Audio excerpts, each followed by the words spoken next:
मैंने अपनी घड़ी उतार कर कहाँ रखी है? मेरा मोबाइल का चार्जर किधर है? ये अभी तो मैंने गिलास यहाँ पे रखा था। मेरा पेन किधर गया? और मेरा मोबाइल यहाँ से कहाँ गायब हो गया? क्या आपके साथ भी सब कुछ होता है? इसको कहते हैं रीसेंट मेमोरी लॉस। क्या ये एजिंग का साइन है? और अपनी मेमोरी को बूस्ट करने के लिए हमें क्या करना है कि हम ये छोटी छोटी चीज़ों को भूलना छोड़ दें? हेल्थ सीक्रेट्स बाय डॉक्टर सनिया में आज का ये टॉपिक है। अस्सलाम वालेकुम जी, मुझे कहते हैं डॉक्टर सनिया। हेल्थ सीक्रेट्स बाय डॉक्टर सनिया यूट्यूब पे मेरे चैनल का नाम है। सॉफ्ट सा रिमाइंडर है, वीडियो पसंद आ जाए करें तो लाइक कर दे करें, चैनल को सब्सक्राइब करना मत भूलें। आज का टॉपिक है मेमोरी लॉस, जिसमें याददाश्त का कमज़ोर हो जाना। दिन ब दिन बड़े जैसे जैसे हम होते जाते हैं और हम ये चीज़ नोट करते हैं कि हम चीज़ें रख कर भूलना शुरू हो जाते हैं। ख़ास तौर पर वो चीज़ें जो भी हमने रखी होती हैं, जैसे मोबाइल टेबल पे रखा और हम भूल गए कि हमने मोबाइल किधर रखा था, कमरे में रखा था, टेबल पे रखा था, या शायद कहीं बाहर भूल आए हैं। इसी तरह से चाबियों के मामले में होता है, ऐनक रख के लोग भूल जाते हैं।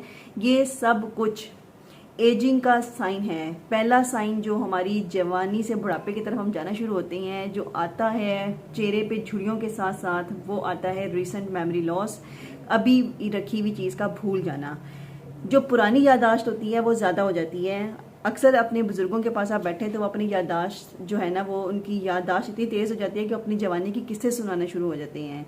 तो वो सुनाकर अपनी मेमोरी को हमारे साथ शेयर कर रहे होते हैं और हम उसको एंजॉय भी कर रहे होते हैं। इसी तरह से हमारी मेमोरी, ये हमारी एजिंग का एक साइन प्रोसेस होता है, जिसमें हम अपनी मेमोरी के बारे में वीक होना शुरू हो जाती हैं और भूलना शुरू कर देती हैं। लेकिन कुछ लोग ऐसे होते हैं जिनकी याददाश्त बिल्कुल ठीक रहती है, वो उनकी याददाश्त कमज़ोर नहीं होती है। इसकी क्या वजह होती है? ये वो सीक्रेट्स हैं जो आपको मैं अब बताऊंगी। मुकम्मल जानने के लिए वीडियो को अंत तक देखना मत भूलें। तो सबसे पहली चीज़, अपनी मेमोरी को अच्छा करने के लिए, फोकस करने के लिए जो सबसे बेहतरीन चीज़ है वो ये है कि आप योगा करें, मेडिटेट करें, खुद को अपनी कंसंट्रेशन के ऊपर फोकस करें। पहला काम जो आपने करना है वो अपनी ज़िंदगी में एक रूटीन बना लें कि आपने 15 मिनट एटलीस्ट खुद के लिए निकालना है। आराम से एक पुरसुकून जगह पे बैठना है, एक कप चाय का पीना है और अपनी चीज़ों के ऊपर कंसंट्रेट करना है। ये इससे आपकी मेमोरी और आपकी रिटेनिंग कैपेसिटी बढ़ेगी। दूसरा जो आपने काम करना है, लोग सदियों से कहते आ रहे हैं बादाम खाएं तो याददाश्त तेज़ होती है। बादाम खाने से भी याददाश्त तेज़ होती है, ड्राई फ्रूट्स खाने से भी याददाश्त तेज़ होती है।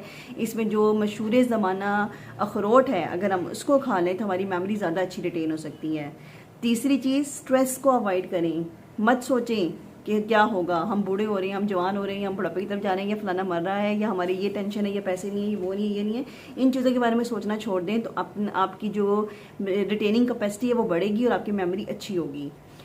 चौथी चीज़, अगर आपको भूलने की आदत पड़ चुकी है तो आपने क्या करना है, आपने एक डायरी बनानी है, डेली की, छोटी सी अपने बैग में रखें और उसमें डेली टू डू लिस्ट बनाएं कि आज मैंने ये करना है, इधर कॉल करनी है, इससे मिलना है, यूँ करना है, ये करना है, ये करना है। इससे आपकी जो रिमाइंडिंग कैपेसिटी बढ़ेगी और आपकी कंसंट्रेशन जो है ना वो फोकस हो जाएगी और आप अपने कामों के ऊपर कंसंट्रेट करेंगे। इससे भी आपकी मेमोरी रिटेन रहेगी। लिखने से आप ज़्यादा अच्छे कर सकते हैं।